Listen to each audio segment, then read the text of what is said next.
नमस्कार दोस्तों, deep knowledge में आपका स्वागत है। स्टीव जॉब्स के बारे में लास्ट वीडियो में हमने कुछ इम्पॉर्टेंट चीज़ें जानी, जैसे कि उनकी जो रियल मदर थी उन्होंने उनको अडॉप्शन के लिए दे दिया था, लेकिन वो चाहती थी कि वो कॉलेज ग्रेजुएट हो। इसीलिए पॉल जॉब्स और क्लारा जो उनके अडॉप्टिव पेरेंट्स थे, उन्होंने एश्योर किया था उनकी मदर को कि स्टीव पॉल जॉब्स को वो कॉलेज ज़रूर भेजेंगे। लेकिन जब स्टीव को पता चला था कि उसके पेरेंट्स जो हैं वो उन्होंने अडॉप्ट किया है और वो उसके रियल पेरेंट्स नहीं हैं, तो कहीं ना कहीं उसके मन में लास्ट तक ये फीलिंग बनी रही कि मेरे को अबैंडन किया है, छोड़ा गया है।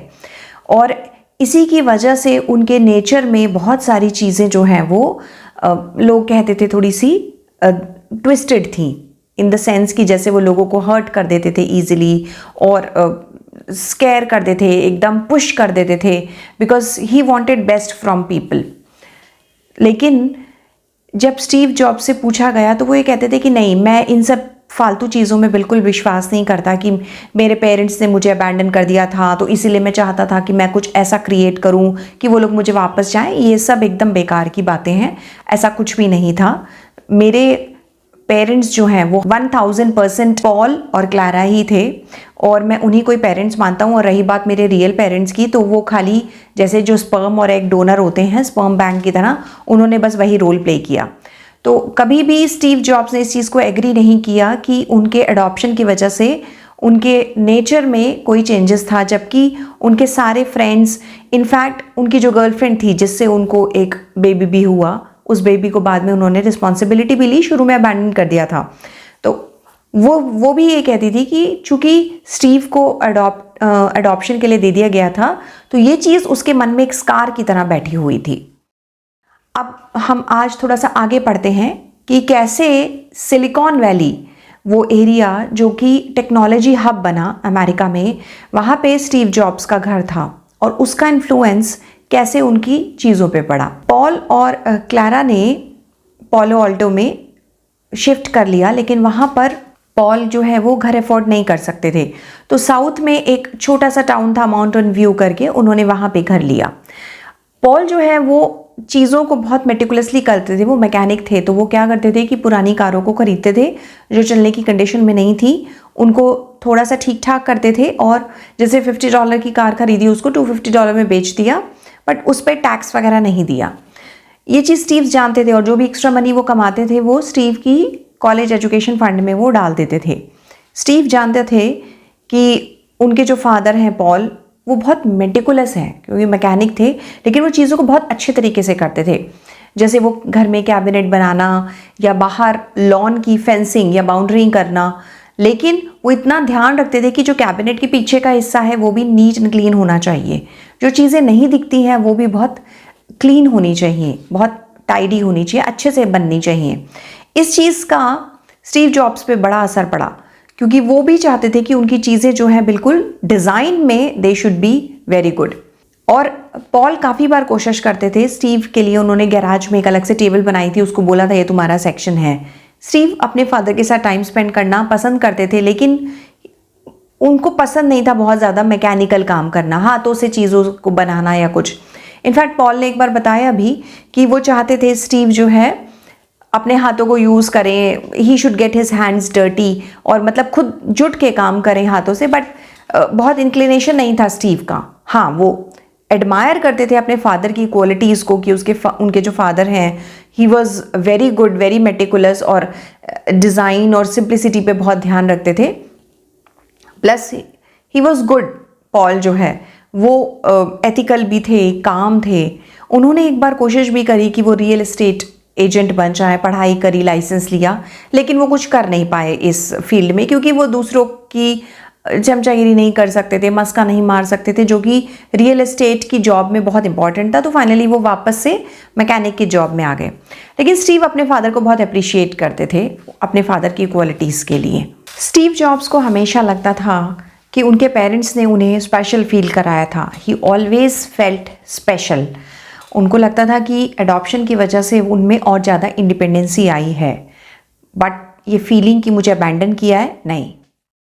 अब स्टीव जॉब्स जिस घर में रहते थे उसको डिज़ाइन किया था एक पर्सन ने जिनका नाम था फ्रैंक राइट लॉयड। वो बहुत अफोर्डेबल हाउसिंग में विश्वास रखते थे। उनको लगता था कि लोअर मिडिल क्लास के लिए उनको अफोर्डेबल घर बनाने हैं, लेकिन उन्होंने करीब 11,000 घर बनाए कैलिफोर्निया के सबर्ब्स और आसपास में। उनके घर बहुत खूबसूरत होते थे, से ग्लासेस होंगे ऑल थ्रू, फ्लोर से लेके सीलिंग तक के ग्लास हैं, स्लाइड डोर्स हैं ग्लासेस के, साथ ही ओपन स्पेसेस, क्लीन डिज़ाइन बिल्कुल, और फ्लोर्स में जैसे रेडिएंट हीटिंग फ्लोर्स हैं। तो जॉब्स को लगता है कि जब उन्होंने उस टाइप के घर में अपना लाइफ स्पेंड किया तो उनको बड़ा अच्छा लगा कि बिल्कुल उन्होंने कहा कि ये होता है कि जिसमें कि आप सिंपल क्लीन डिज़ाइंस और कॉस्ट इफ़ेक्टिव चीज़ बनाते हो। उन्होंने कहा कि जब हमने एप्पल कंपनी इनकॉर्पोरेट की तो हमारा मन यही था कि हम लोग simple neat and clean design वाली चीज़ें बनाएं। वही हमने मैक के साथ करने की कोशिश की, आईपॉड के साथ कोशिश की कि हम लोग और मास मार्केट के लिए बनाएं, बट लेटर ऑन ऐसा नहीं हो पाया, कंपनी की पॉलिसी चेंज हुई। बट इनिशियली अपने घर को देख के स्टीव्स जो है बहुत ज़्यादा इंस्पायर्ड थे उस घर के डिज़ाइन से, जो कि वो बताते हैं। लेटर ऑन उनको एप्पल के प्रोडक्ट्स के लिए भी इंस्पायर किया। इनफैक्ट ये जो एरिया था जिसमें स्टीव जॉब्स रहते थे वो भी अपने आप में बहुत ख़ास था।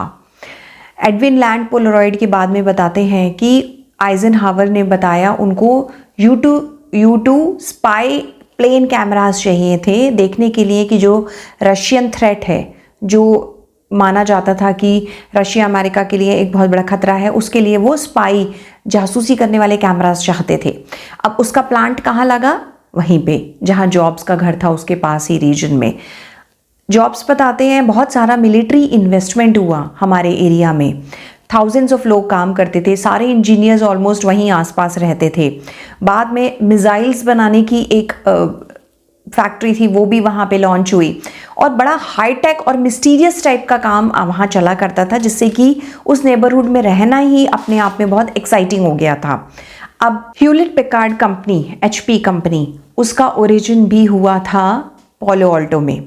वहाँ पे 1938 में सबसे पहले डेविड पैकार्ड अपनी वाइफ के साथ शिफ्ट हुए और उन्होंने उसी घर के शेड में अपने फ्रेंड बिल ह्यूइट को रखा, और बाद में दोनों ने गैराज में से कंपनी शुरू की जिसने ऑडियो ऑसिलेटर बनाया, HP। By the time Steve jobs 10 साल के थे, HP कंपनी बहुत सारे टेक्निकल इंस्ट्रूमेंट्स बना रही थी और 9,000 एम्प्लॉयज़ हो गए थे वहाँ के। तो उस पूरे एरिया में एक बूम था, जिससे बाद में उसका नाम सिलिकॉन वैली पड़ा। अब सिलिकॉन वैली कैसे पड़ा, इसकी भी एक अपनी अलग स्टोरी है। इनफैक्ट उस पूरे रीजन में टेक्नोलॉजी का बूम कैसे आया, इसका मेन क्रेडिट स्टीव जॉब्स देते हैं फ्रेडरिक टर्मन को। वो हेड थे, डीन ऑफ इंजीनियरिंग थे स्टैनफोर्ड यूनिवर्सिटी के। अब एरिया बूम कर रहा था इंजीनियर्स से, जो कि अपने घर में गैराज में से काम कर रहे थे। अब लेकिन जब वो गैराज से आउटग्रो कर जाते थे तब कहाँ जाएं? तो वहाँ पे स्टैनफोर्ड ने 700 एकड़ का एक कैंपस बनाया था प्राइवेट कंपनीज़ के लिए, कि हमारे जो स्टूडेंट्स हैं जिनके पास अपने आइडियाज़ हैं, आप उनको कंपनीज़ में शिफ्ट करो, उसके लिए हेल्प करो हमारे स्टूडेंट्स को। और वही बहुत बड़ा टेक्नोलॉजी का बूम लेके आया था सो कॉल्ड सिलिकॉन वैली में। सिलिकॉन वैली नाम पड़ा क्योंकि वहाँ पे बनने लगे थे सेमीकंडक्टर्स, जिसकी स्टोरी है अपने आप में बहुत इंटरेस्टिंग कहाँ से आता है? जो विलियम शॉकले थे बेल लैब्स के इन्वेंटर न्यू जर्सी में, वो माउंटेन वैली में शिफ्ट हुए और उसके बाद उन्होंने वहाँ पे ट्रांजिस्टर्स बनाने की कोशिश की सिलिकॉन से रादर दैन जर्मेनियम, जो कि कॉस्टली था। बाद में वो फेडअप हो गए, उनके 8 इंजीनियर्स थे। उन्होंने बाद में अपनी खुद की कंपनी शुरू की, फेयरचाइल्ड सेमीकंडक्टर, जिसके बाद में 12,000 एम्प्लॉयज़ हुए। वो भी अगेन ब्रेक हुई और फिर लास्ट में आई इंटेल, जी हाँ, जिसका फुल फॉर्म था इनिशियली कंपनी का इंटीग्रेटेड इलेक्ट्रॉनिक कॉरपोरेशन, शॉर्ट में इंटेल। और बाद में इंटेल ने मेमोरी चिप्स की बजाय माइक्रो प्रोसेसर्स बनाने शुरू किए। बाद में उस एरिया में 50 कंपनीज आई जो कि सेमीकंडक्टर्स बना रही थी, और इस तरीके से जन्म हुआ सिलिकॉन वैली का। 1965 में मूर ने एक लॉ बताया था, साइंटिस्ट थे, कि हर 2 साल में जो कंप्यूटिंग पावर है वो डबल होगी, और वो इस पे बेस्ड था कि आप कितने नंबर ऑफ ट्रांजिस्टर्स एक चिप पे लगा सकते हैं। और 1971 में इंटेल कंपनी ने पूरा का पूरा एक CPU जो है वो एक छोटी सी चिप में डाल दिया था।